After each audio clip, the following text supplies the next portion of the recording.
Hi everyone. Very good morning, good afternoon, good evening, depending on where you are. Welcome to another Lead Squared webinar.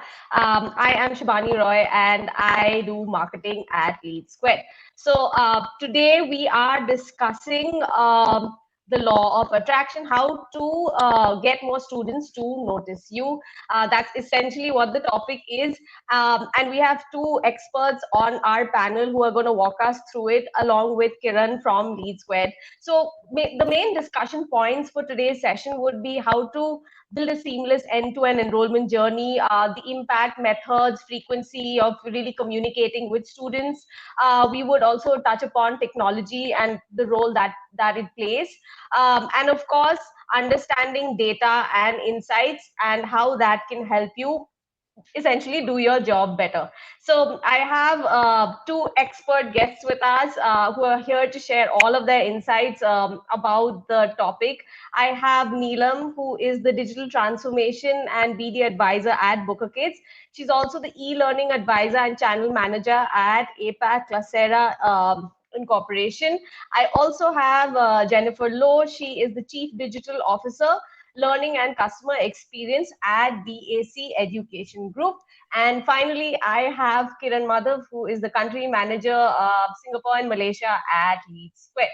So with that, I will hand it over to Kiran. But just before I go, I would like to tell the audience, please, we want this to be a very conversational session. Feel free to jump in with your questions at any point. Our experts are here to respond and answer to them. We also have a few polls that will be set up, so please spare a moment to respond to that. With it, it's all yours, Kiran. Thank you, Shubhani, for the introduction, and pleasure having both of you, Jennifer and Neelam, as part of today's webinar. Glad to have both of you. Both of you have had significant experience in engaging with multiple entities. Jennifer, you've been on a long haul with the BAC, almost more than 10 years now with a single institution, and seen it grow. From Malaysia to become one of Malaysia's largest private education provider. And Neelam, yourself, a pleasure having you. You've been involved with multiple edtech companies across geographies and have helped in expansion of all these companies that you've been part of, right? So I'll start the session with the first point of discussion today, where I'd like to talk a little bit about the ideal process of admitting a student, right? So typically multiple teams are involved in the admissions process. We look at marketing, we look at sales, enrollment teams. So what according to you should be the ideal process for admitting students, and how can universities help communicate the process to students with better clarity, right? And also, since if there is international students involved, there is another layer of complexity as well. So how would universities be able to sort of communicate the ideal process of admitting a student? So Jennifer, if you want to take this up, I'll leave it to you, and then maybe Neelam can also add to it. Sure. First of all, hi everyone. Good morning, good afternoon, good evening. Thank you for having me. So a little bit of background. I'm the Chief Digital Officer, as our friend has already mentioned. But basically what I do is I look at digital transformation of the entire customer life cycle, right? I also look at e-learning as well, because we are an educational institution. So just to answer your question, I think in terms of the process of admitting student, I think one of the key things really is the transparency. Whether it's the transparency of information, this would mean, like entry requirements, because for us, we're a tertiary education institution. So entry requirements, course information, when our semesters are going to start, even career pathways, because we are the largest law school in Malaysia, and in the area of law, career pathway is very, very important, because you need to meet certain requirements in order to progress in the career, right, in the legal profession. So information like this has to be transparent. has to be probably on a user-friendly website and easily accessible by students, because that's essentially the very first touch point. And then I think in terms of the process of admitting students, a centralized platform that is transparent as well. So the student would register, and what happens next, right? So a student should be able to see or track their application process, and also perhaps receive notifications along the way. That would really, really help with transparency from the start when they make their decision, as well as transparency in the process of admission as well. So just a little bit of my thoughts on the admission. I think transparency would be the key for us. Yeah. No, this is very useful, Jennifer. I'm sure you've dealt with thousands of students enrolling, in your school almost on a year-on-year basis, and I can't agree more with you on how important transparency is in terms of aiding students in getting the right information in terms of enrolling in a particular university. Neelam, anything from an edtech perspective on how students, get involved in how sort of edtechs get involved in admitting students, and what is the ideal process that a typical edtech also follows in terms of getting the right students? And especially today, we're talking about more of a global audience. It's no more restricted to any particular region. Sure. Thank you, Kiran. So hello, everyone. So coming back to this point straight away, I will say that while technology is clearly transforming teaching and learning in higher education, similar forces also play outside the classroom around what is often referred to as student's life cycle, what Jennifer has mentioned. So all these interactions a student has with the institution on the journey from admissions to alumni, I think from recruitment to enrollment, the management to students advising career services, technology is not only informing, but it's also reconfiguring and re-envisioning the student experience on a campus. And having a digital transformation pathway is unique for every institution, I would say. You can't simply use a one university or institution's processes that they are following in the similar way any other in any other country. As you mentioned, they are coming from different spaces. So every university have their readiness level. They can start, because we are actually there is a burst of all the softwares, technology, and everybody talks about the cutting edge technology, but it's a very big challenge for universities to know that what is the best formula for them to start with. And it doesn't happen at point one. You really have to plan your journey in a way that, yes, how you can actually getting experience in that, and how you can actually benefiting. So automation definitely benefits universities in a limitless way, and in a limitless way amount and ways. But a cost-effective approach, automating both internal and external process, could be automation platforms, which will save your administrative staff from spending time in entering data, sorting through documents, and contacting prospective students. Instead, this time can be spent in more meaningful ways, in a relationship where they can connect with the students, discuss on other things, and then the automation can actually take care of other aspects. So I think this kind of platforms will ensure that how your students are given access to the information needed, and that's the best way. I would just like to share a very simply a very good case study in the Georgia state in the US. They and it's not recent. They started almost 10-15 years before they actually had a collaboration with the AI enhanced chatbot, and it was named Pounce. And the main reason why they introduced it in the university, because they wanted to provide this AI chatbot that can answer between 2,000 to 5,000 questions to students before the summer, during the summertime, because students have a lot of questions and they really want to know what the university is offering, what could be the campus life have, a lot of these questions. And you won't believe that just by using that chatbot, they had they reduced the leakage of their enrollments or the inquiries, and they enroll 300 more students during that session, which actually add up to 3 million of revenue in their, like the whole life cycle. So actually using the right amount of technology and having these automated process actually can really bring a lot of benefit to our university. No, I can't agree more, Neelam. And I think Jennifer and I have been having a lot of conversations around chatbots lately and how we're going to implement it Yes. at PAC. So right conversation at the right time. And also, staying on the same topic, in terms of admitting students, I'm sure, Jennifer, you'll be receiving applications from both domestic and international students.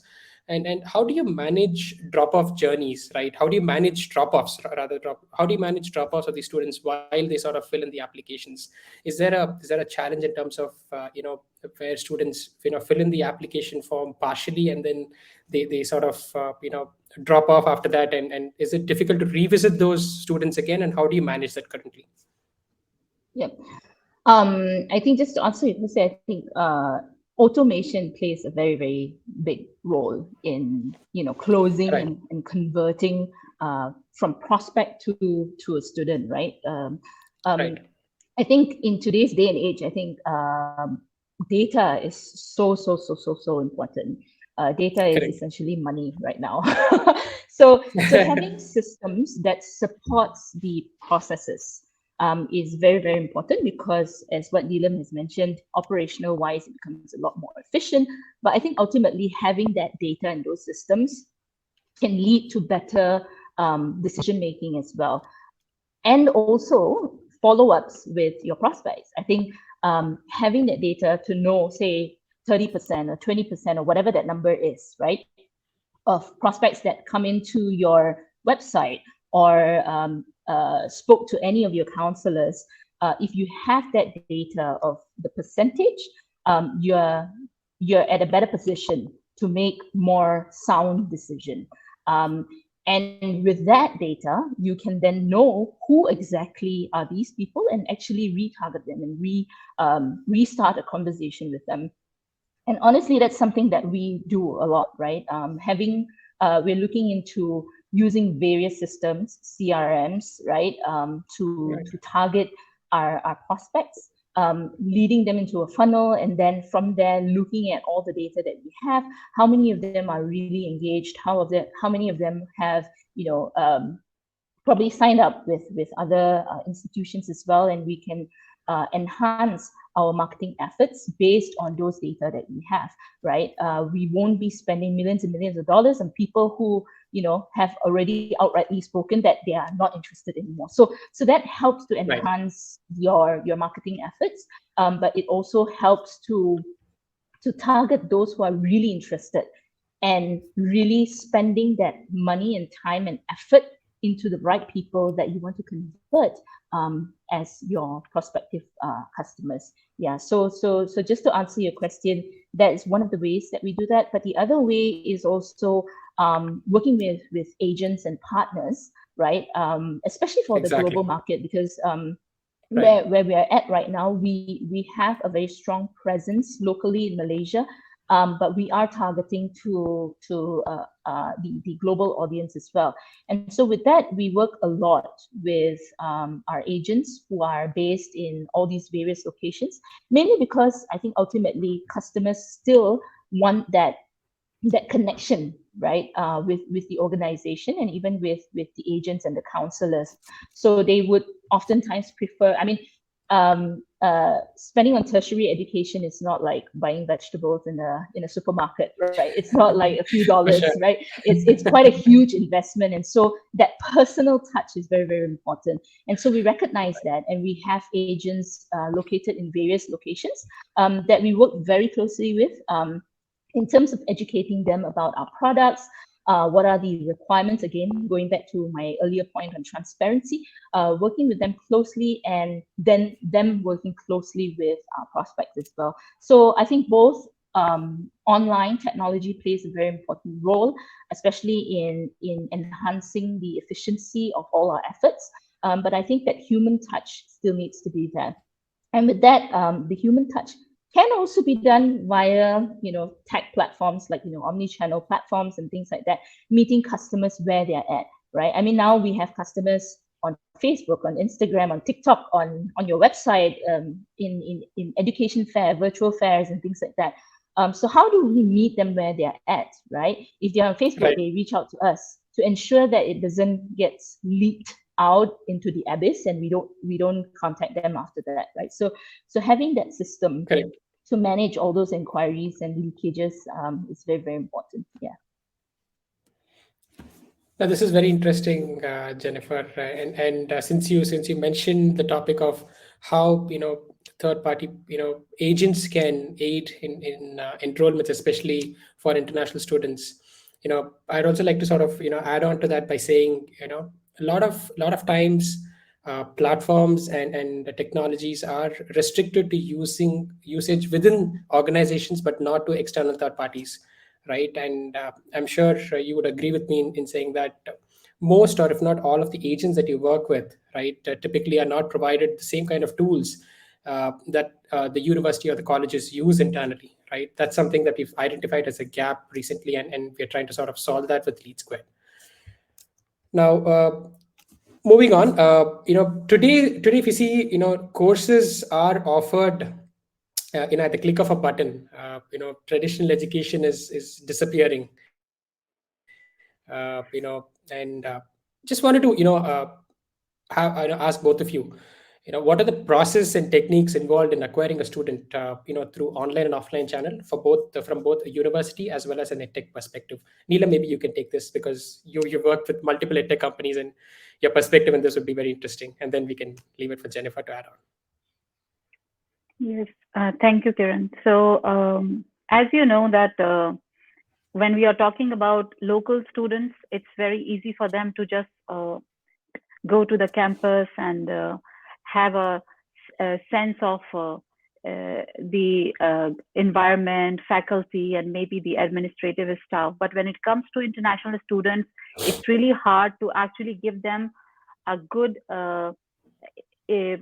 like image of yourself, or give them the feeling, because Right. international students have a big choice. They can actually get a lot of universities who are offering in different regions. So, but how you make your experience unique to the student and actually do that kind of hand holding. So I've seen how universities are enhancing their websites. They also provide some kind of virtual tours.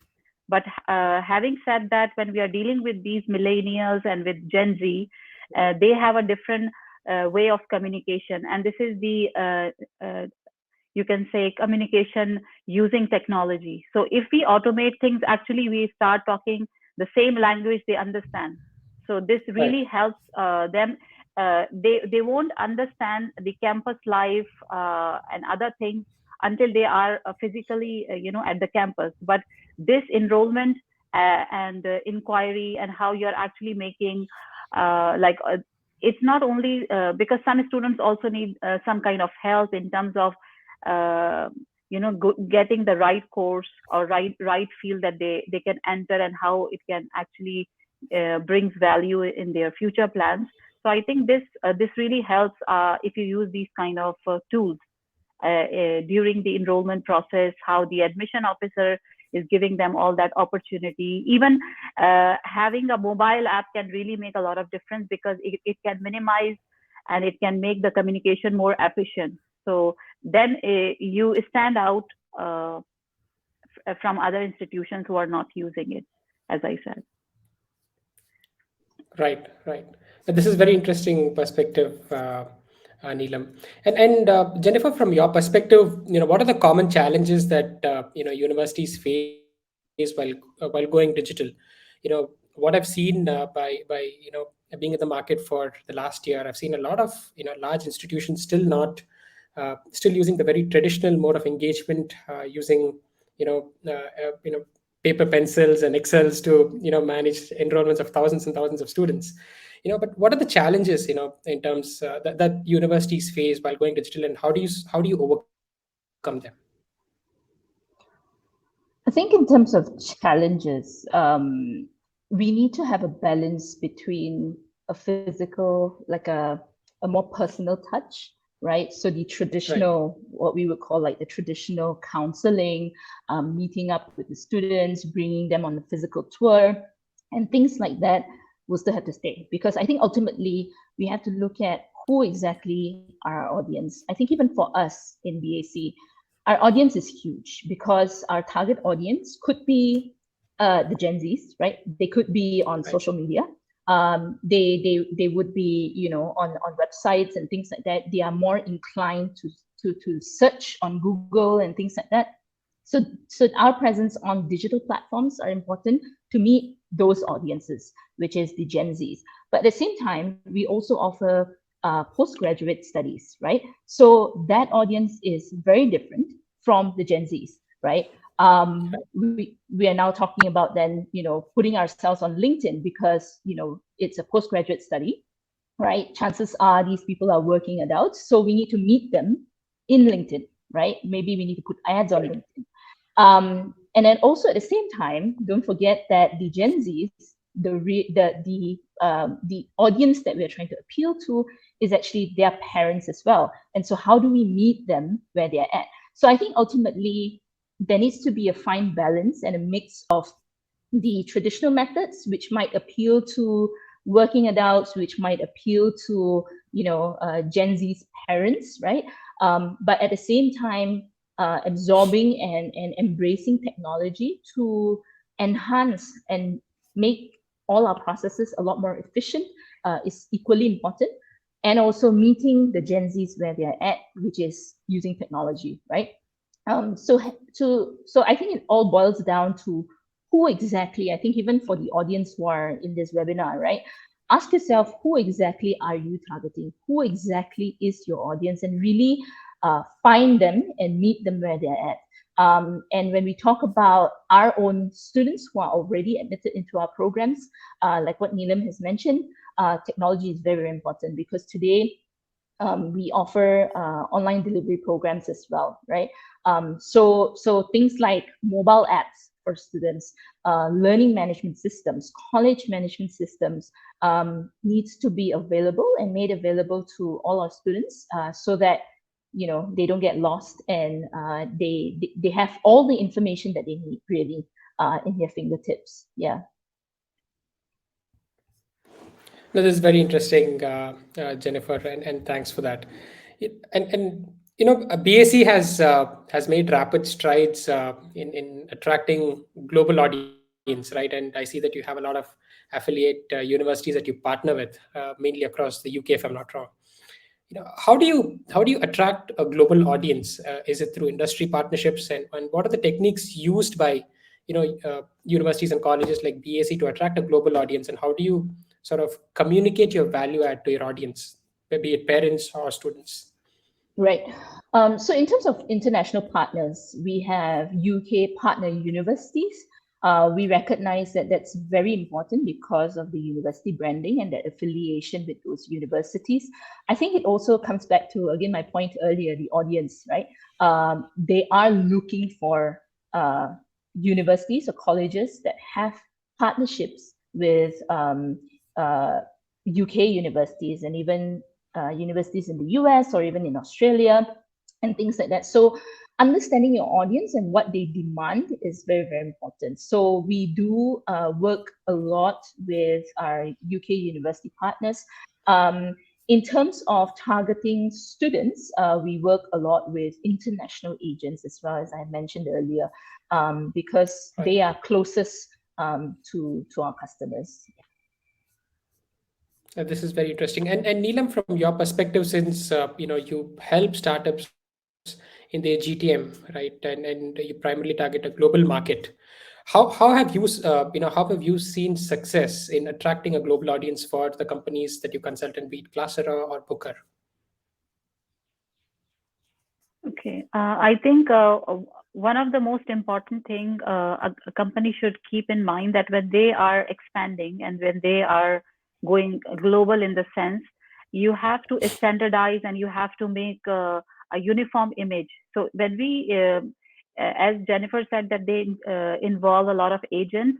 So they also have to make sure the agents in different countries are representing them in such a way that they get the exact image of their university, what they want to. So having this kind of automation actually helps them standardize not only the processes, but also give a good image.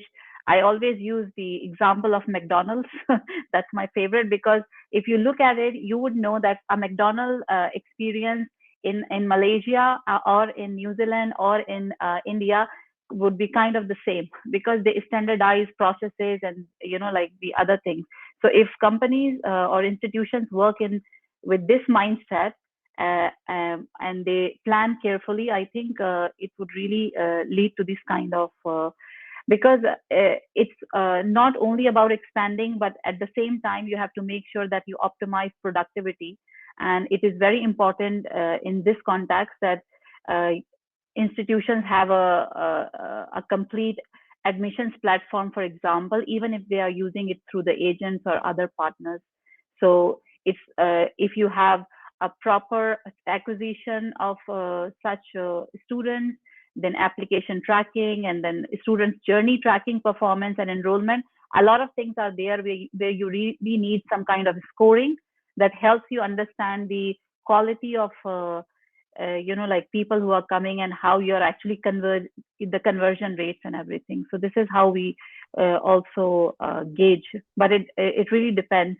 And as Jennifer said, that it's not only about the undergraduate students, they also have postgraduate and maybe if they're offering PhD students. So it's a wide variety, and so you really need to plan, but at the same time you have to use the technology for your benefit, automate those parts which like waste time of your staff, because when you're expanding, it doesn't mean that you have to keep on employing more and more people in admissions and counseling in staff and everything. And with automation, because I counsel a lot of high school students and undergraduate students who are looking for universities, one of the key things that you can also automate is how you do the course planning or course mapping. You can't replace a counselor, you can't replace the faculty members, but if you automate that process, that also helps a lot. So if you're spending like 3 sessions of 1 hour with each student, after you automate this, they can actually freely give their views and how they are thinking. And then once that data sheet is in front of you, then you can have a one-to-one detailed session with them, and maybe you just spend 1 session to finalize their course and then do the planning. And ultimately, because this is a very big confusion, and in fact Jennifer will can actually confirm that a lot of students who enter an undergraduate program in a certain field, after 1 or 2 semesters, they realize that this is not the right course for them. And at that time, who to blame? The parent, the student, or the university council? So it really makes a lot. And this is also painful for parents, because they have paid for a certain course, and after 6 months or 3 months, you realize that, oh, this is not the right course for me. So how universities also helping to actually create a career pathway from them right from the beginning also makes a lot of difference. So I think all these things can be aided by technology. Yeah, I just wanted to add a little bit on that. I think for us, actually, like I mentioned earlier, BAC has a strong presence locally in Malaysia, but one of the things that we're looking into is actually franchising some of our programs under Veritas University College, right? And we have been working with a lot of different university partners and even entrepreneurs who are based abroad as well.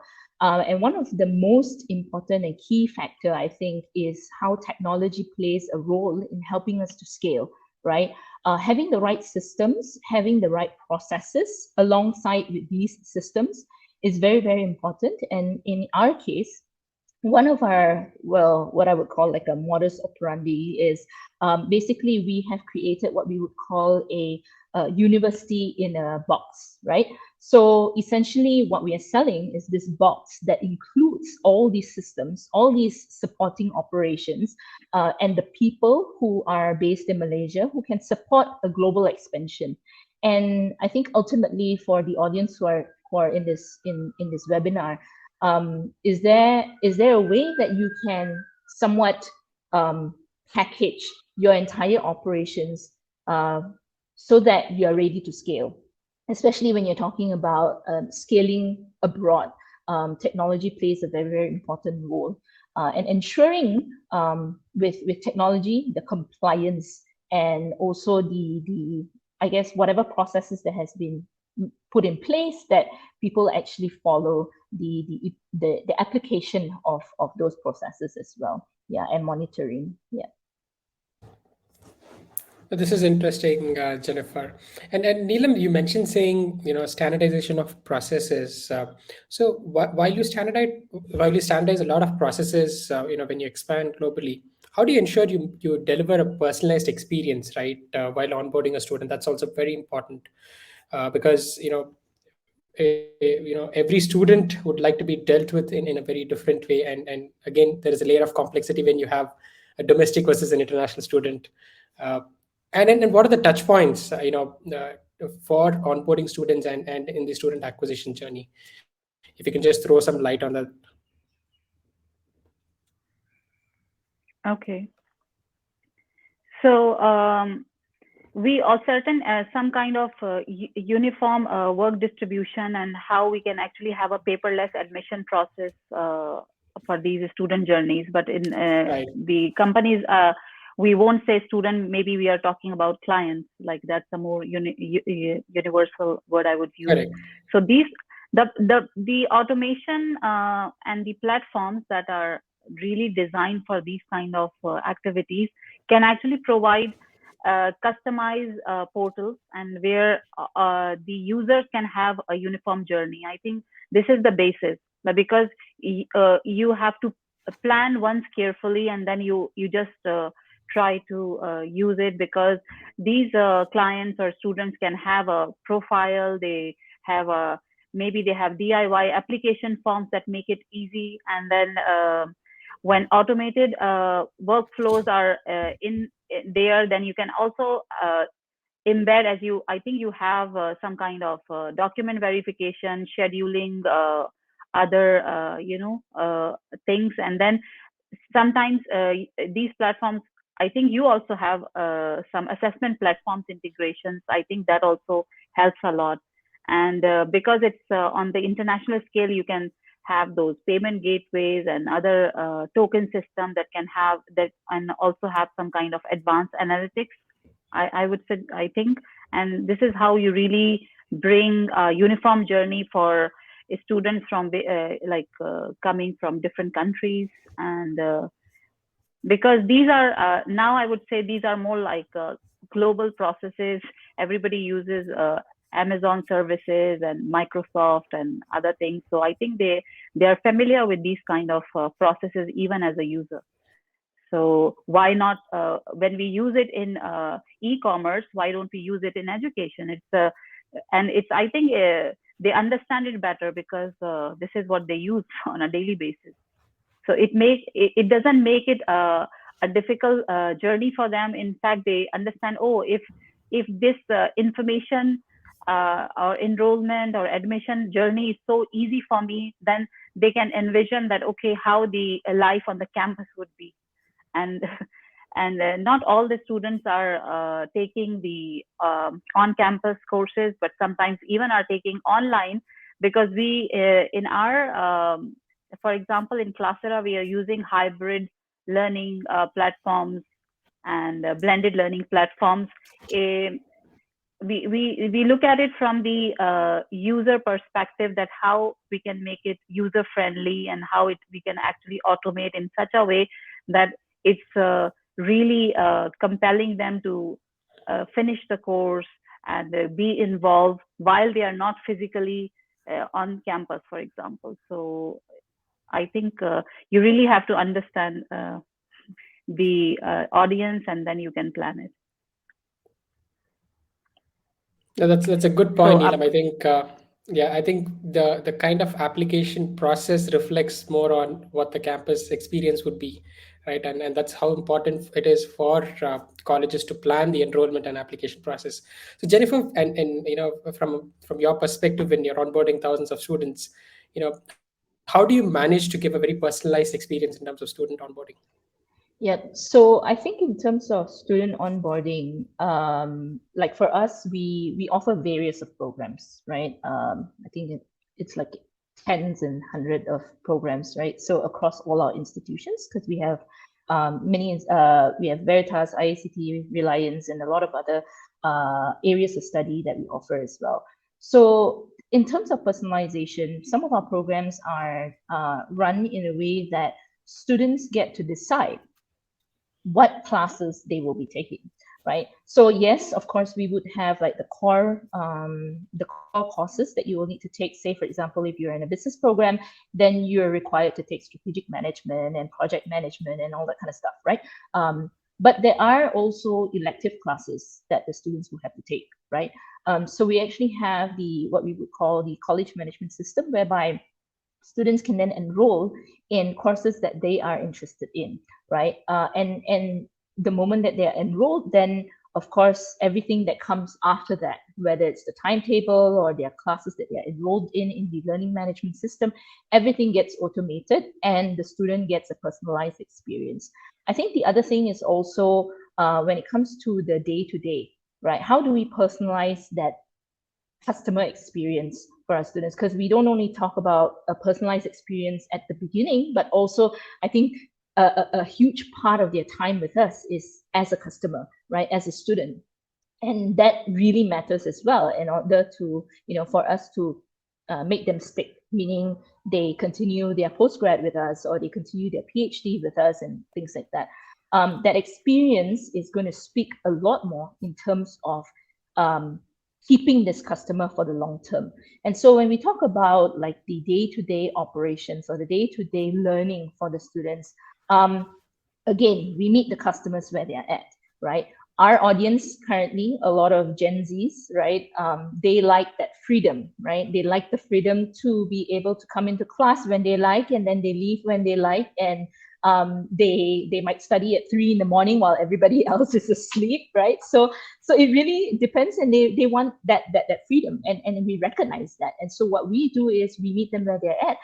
All our classes are recorded, right? If you want to join us online, feel free. If you want to come physically, feel free, depending on your learning methods and what works best for you, right? If you decide that your best learning hour, they talk about like the productive hours at 3 in the morning, right? A nocturnal being, right? Then you can feel free to watch any of our recordings because we record all our sessions. And that's what I mean by really understanding your customer and meeting them where they're at, meeting their demands as well, right? Because ultimately, if you give a really good experience, not just at the beginning, but throughout their entire customer life cycle, they will come back to you. Yeah. And you can sustain and you can keep these customers for the long term. Yeah. And that's very important for a university like us because we offer various programs. Yeah. Right. No. But while you mentioned saying, you'd like to give the students a freedom, right? And when there is a lot of automation involved, there is very minimal sort of communication between the counselor and the student. So do you have any sort of, so do you have anything from your perspective where you see that is there some kind of a frequency that should be maintained between the counselor engagement with prospective students, or is there and what are the touch points that you see that the student should have in the acquisition journey? Right. I think that personal touch is very, very important. Yes, we talk about AI, we talk about technology. AI and technology is a system, right? If you tell it to do one, it'll do one. If you tell it to do two, it'll do two. If you do anything outside of one and two, they can't do it. They can't compute, right? So I think ultimately, we need to find a balance. I think we are all customers to a certain product, right? Whether it's a computer or whether it's a phone or a service that we are subscribed to.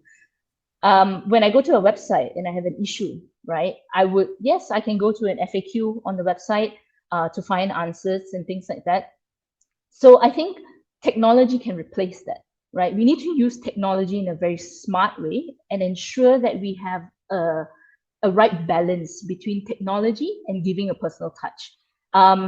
Things like FAQs, yes, frequently asked questions like where is your campus? I mean, that we can automate.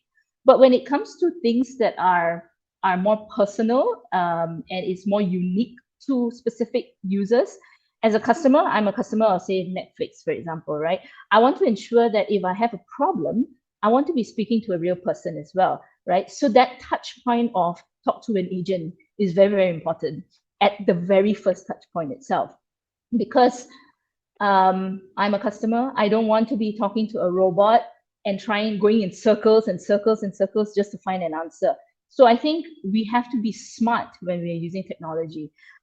Finding that right balance is extremely important in today's day and age, where people try to use technology for everything. But I think ultimately we have to be smart about it. Yes, there are certain repetitive things that we can get a technology to do or a software to do, but that we need to know when exactly a human touch needs to come in. And for us in BAC, we focus a lot on that personal touch. In fact, our counselors our lobby downstairs, our admissions department is open, from morning till evening, 7 days a week, because we recognize the importance of that personal touch, right? And again, it goes back to the price point as well. Like I said, we're not selling vegetables. We're selling a course that's like tens of thousands of dollars. People want to ensure that they're getting good quality, that they're getting good service, and they're meeting people, like real people, before they make that investment for themselves or their family member, right? So that personal touch is very important. The human, I mean, technology can do the repetitive things, answer specific questions and stuff like that. But I think ultimately, we need to know when exactly a human has to step in and say, look, here's what you will get from me as a human, right? Yeah. So I think that's very important, that balance. Yeah. So Kiran, I just would like to add here that Please go ahead. that a mobile CRM is also something very essential, because universities can actually build a very highly productive field workforce by automating, tracking, and monitoring students or the counselors' daily routine. And you know that these mobile applications are available on smartphones or any internet enabled devices. So it becomes really handy and easy that students and counselors can have all this information in real time. So whether it's a matter of prioritizing any inquiries on their daily planners, or either the counselor is signing any task or students are getting any task and follow up. So these mobile CRMs are really handy, and then they can get push notifications and all that. So I think this really shows that they are engaged in the same way how they are engaged or they communicate with social media platforms. So if you use the same kind of, if you keep the journey in the same way, I think they don't feel it that it is something different. It is something similar what they use, and it's at their fingertips. So I think that's also really important. Yeah. That's a good point, Neelam. That's a very good point that you brought out. And again, coming back to Jennifer, right? So Jennifer, BAC has been a pioneer in adopting the latest technologies, right? Be it having a chatbot, be it a CRM, or an enrollment platform, or even a communication platform. I think you guys have had or continue to adopt a lot of these technologies, as and when they come to the market. How have these helped you make data-driven decisions and move away from the more traditional manner of running a business? Like what we mentioned earlier, I think data is money, right? Having the right data and the right information is very crucial. I think that helps with decision making internally. That's one. But also having the right data helps us to meet the customers, because honestly, most of us do not have very long attention span nowadays, right? Especially when we talk about the Gen Zs, who is our target audience. they tell you something once and they expect the whole company to know, right? So having platforms like this is very important because, say I'm a salesperson or I'm a counselor, I have spoken to the student once or the parent once. I can then take down notes and pass it on to the next person, whether it's the admission team or whether it's the finance team or the entire company. I think systems and softwares and applications like this helps us to simplify our process. That's one, but also a transparency of information in real time. I think the keyword is real time, like what Neelam has mentioned, push notification, right? If a class is postponed, student wants to know it like right now, right? So in real time, that's the keyword, very, very important.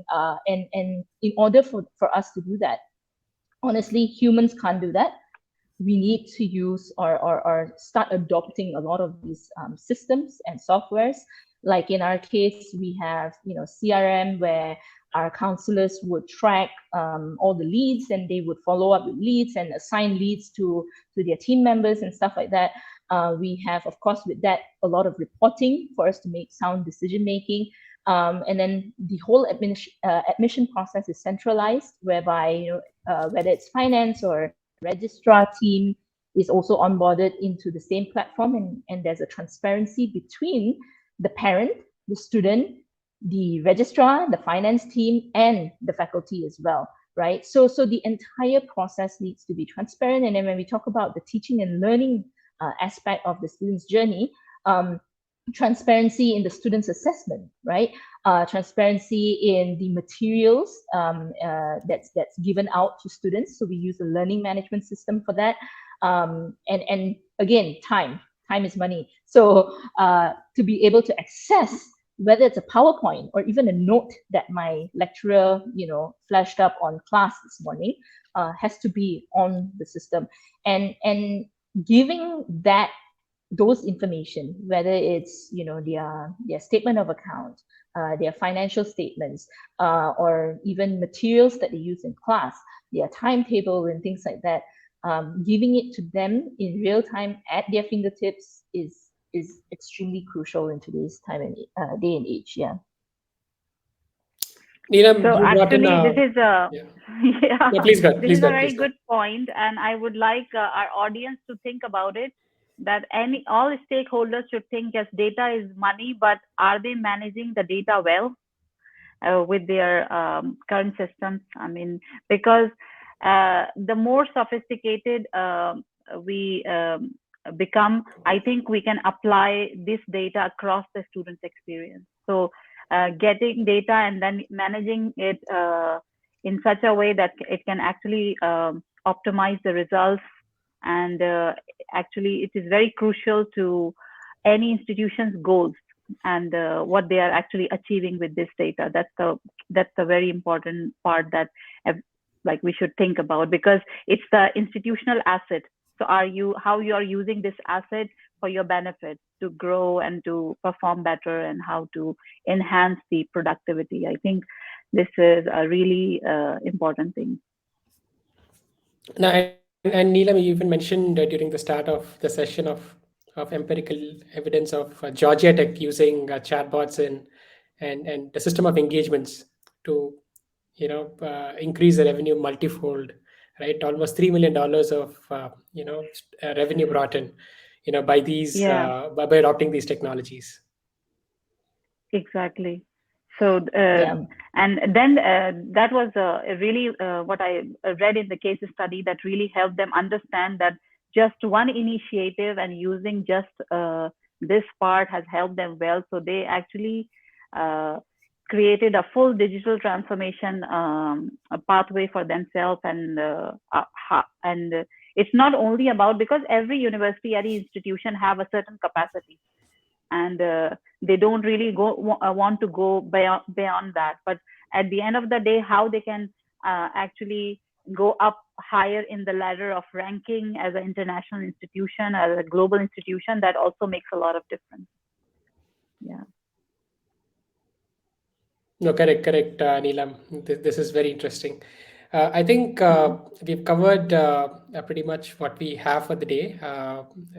Shibani, do we have any questions from the audience? We leave it for the audience to ask any questions.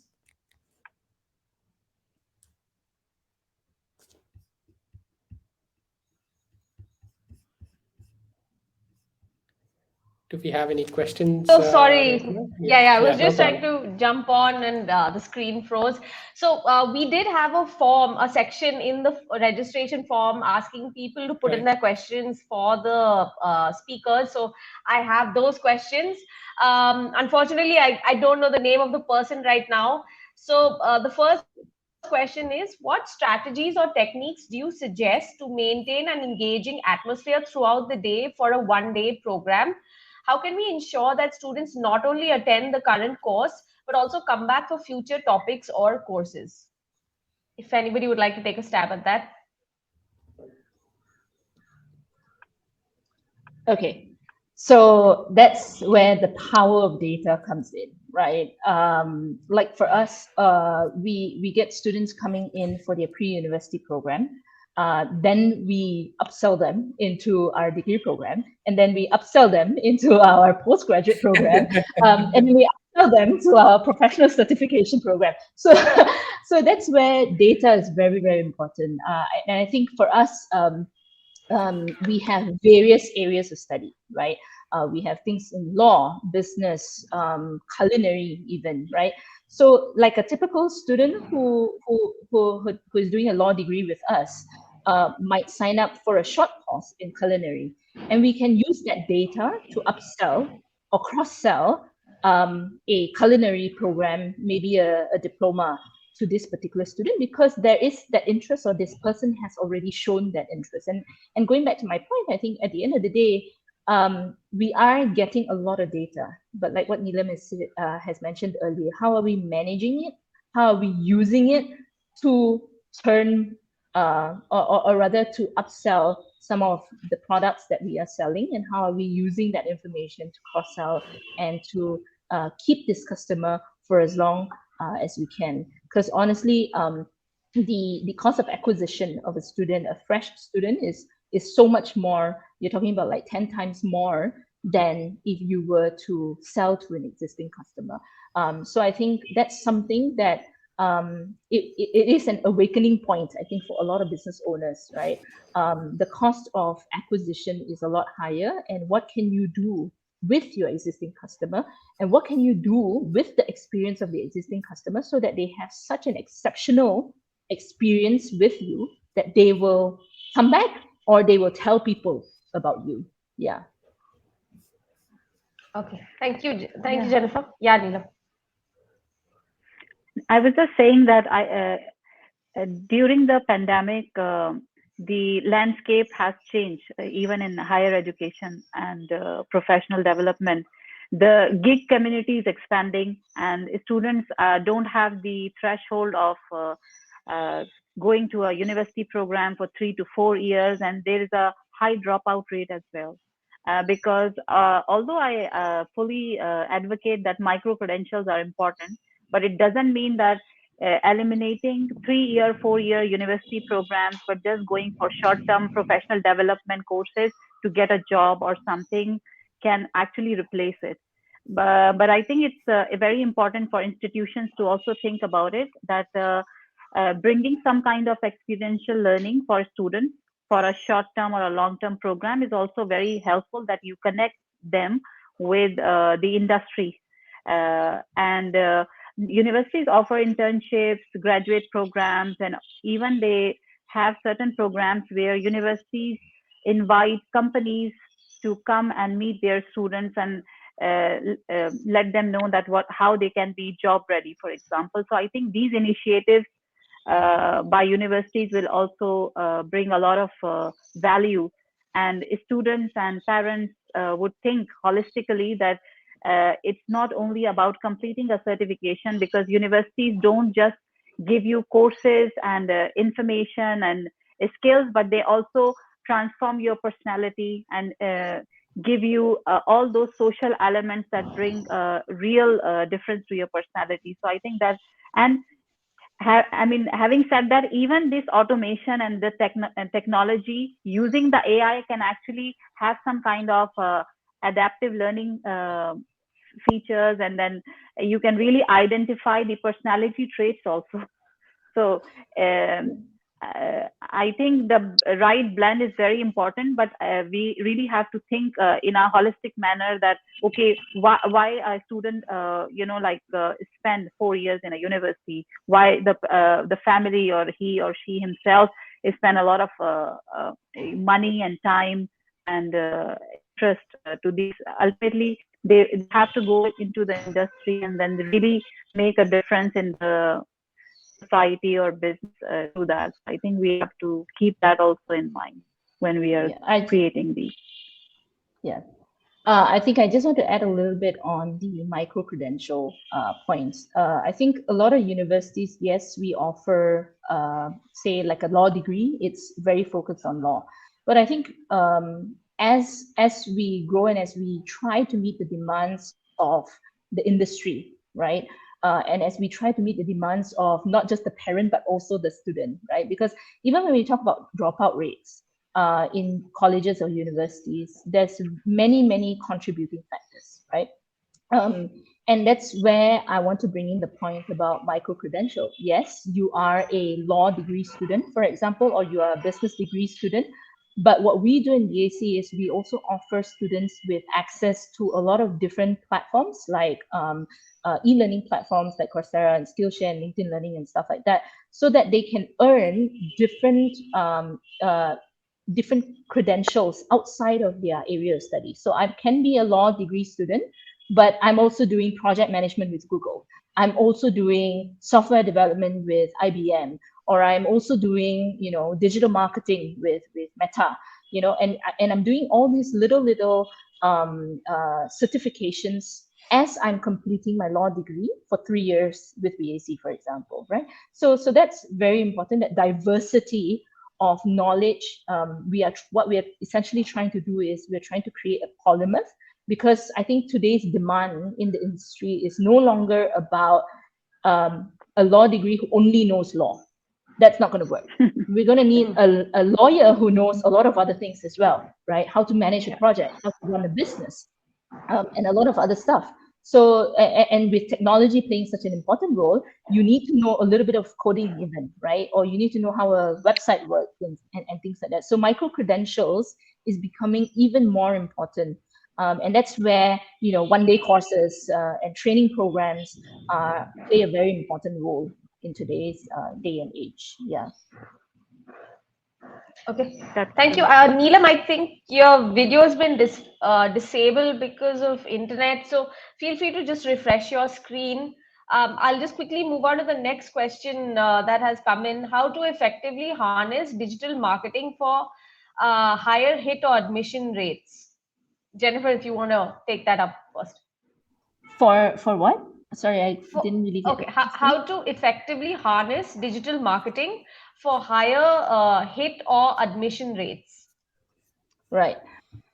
I think the thing about digital marketing, it's something that you cannot miss today, right? Everybody is online, everybody is on some form of social media. You need to create a presence in those platforms. Now, it goes back to how you use data and how you use platforms and systems to support that, right?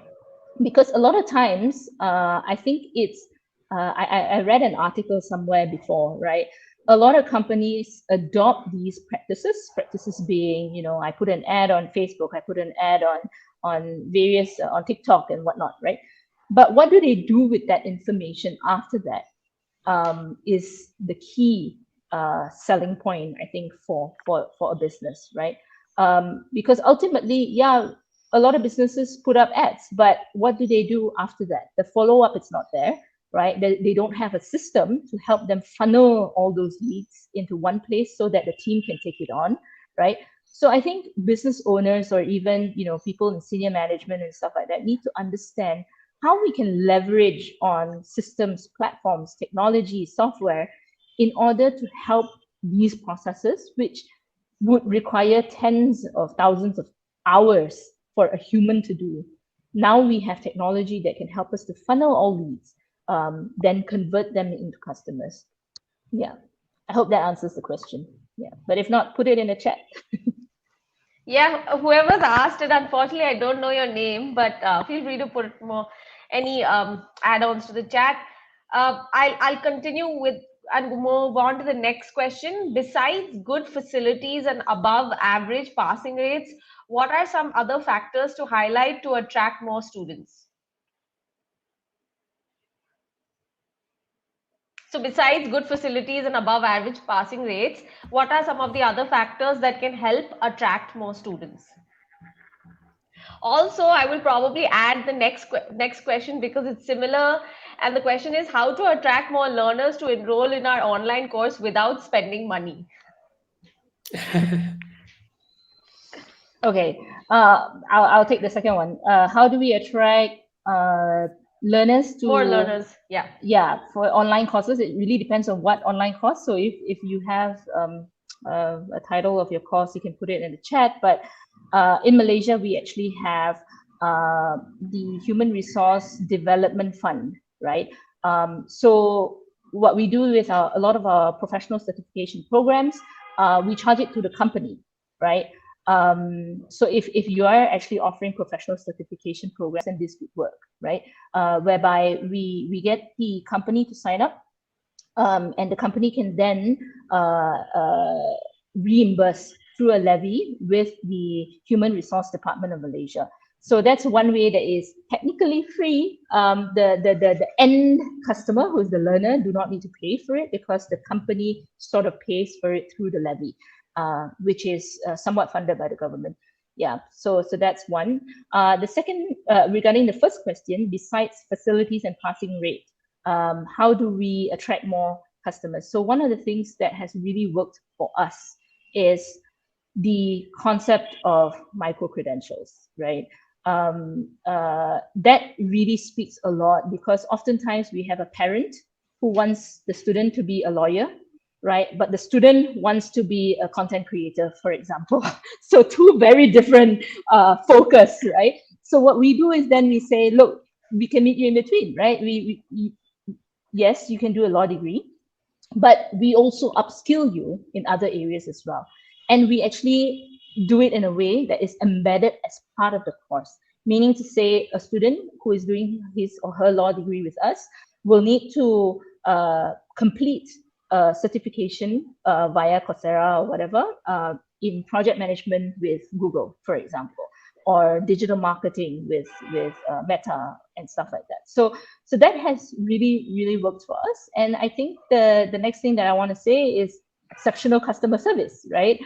Everybody likes a good experience. And one way to achieve that is really to have very good systems and very good system integration, whereby the systems talk to each other and you make really good decision making after that. Because I think ultimately with these systems and the reports that you get, you can then look into how can I enhance some of these experiences that my students are facing, right? Maybe there are certain complaints in a particular department, then you can dive in deeper and see how you can enhance the service to improve customer experience for the students. So customer experience and also meeting industry demands. Yeah. In my opinion, one of the key factors for any institution is their faculty. And in a university context, it should be their research department.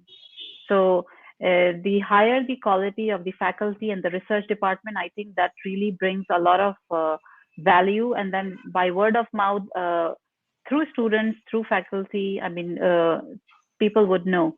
And apart from that, I think it's also very important that universities also offer coursework-based courses, not just exam-based. Because when they are involved in coursework-based courses, they get a lot of experiential learning because they are really applying that knowledge, and that prepares them for their future. So I think, because I've seen, for example, as Jennifer mentioned, there are many pre-U certifications available, but there is a wide variety. Some pre-U only focuses on exams. So if you perform well during exam, you get certain percentage and all that. But there are certain pre-U programs that offer 70% coursework and 30% exam.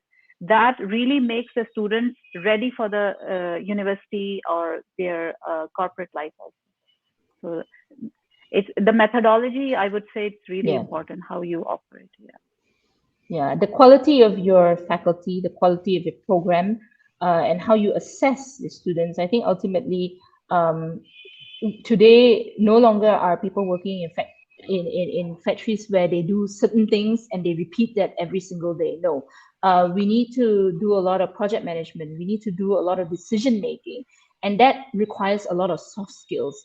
And I think ultimately the role of higher education is to help students to learn, unlearn, and relearn some of these skills, right?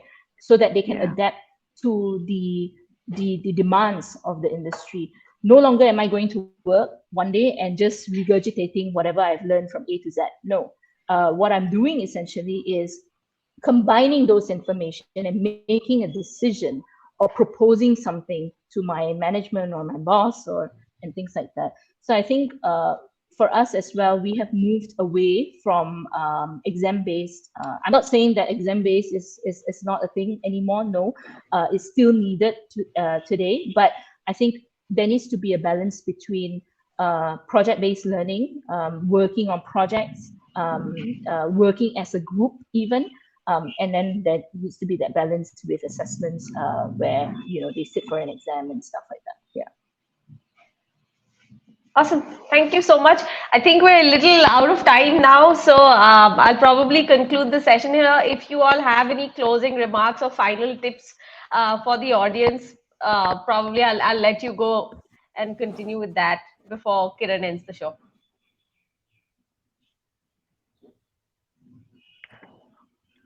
So I would just say, as a concluding remark, so it's not only the right technology, but it's also the how you actually match the new landscape of education. Because now we are talking about STEM jobs. According to Michael Page and PwC recent reports, 40% of the current jobs would be eliminated by 2030. So are our universities offering the right courses that are needed for the next generation or for the upcoming job marketplace? So I think this is both things are important, and how you adopt technologies, but how you adopt the right programs. Thank you. Awesome. Thank you. Jennifer? Yeah, I think ultimately, when we talk about higher education, it's where we meet our customer, who is our target audience, where we meet our customers, and then creating a journey or an experience that they will not forget, right? That they will keep coming back and they will tell people about that experience. And that's a very mouthful, I would say. That means management, people who are working on the ground, have to start thinking, how can I make that my ethos, right? Creating that experience, leveraging on systems to make better decisions with the customer being the center stage, right? Because honestly, if we think about our customer first and putting their needs, putting their demands first, and putting them first, right? We can't go wrong with that. Yeah. Awesome. Thank you so much. Kiran, I'll hand it over to you for the final goodbye. Yeah, thanks a lot, Shubhani, and thank you so much, Jennifer and Neelam. This has been a very interactive session, and your inputs and your thoughts and your contribution in this has been very valuable for all of us, and it's been a very good learning experience for us, and I can speak for the audience also. I'm sure it is for them. We will have this session record. We've had the session recorded, and we will share this with you. Maybe post this over an email. And please feel free to reach out to us for any other questions to the audience. And thank you again, everyone, for joining in. Yeah. Absolutely. Thank To the you. audience, please look out for the recording and the article, a detailed article about everything that was discussed here. I'll see you at the next webinar. Thank you so much for joining, everyone, and thank you for your time. Take care. Bye-bye. Thank you. Bye.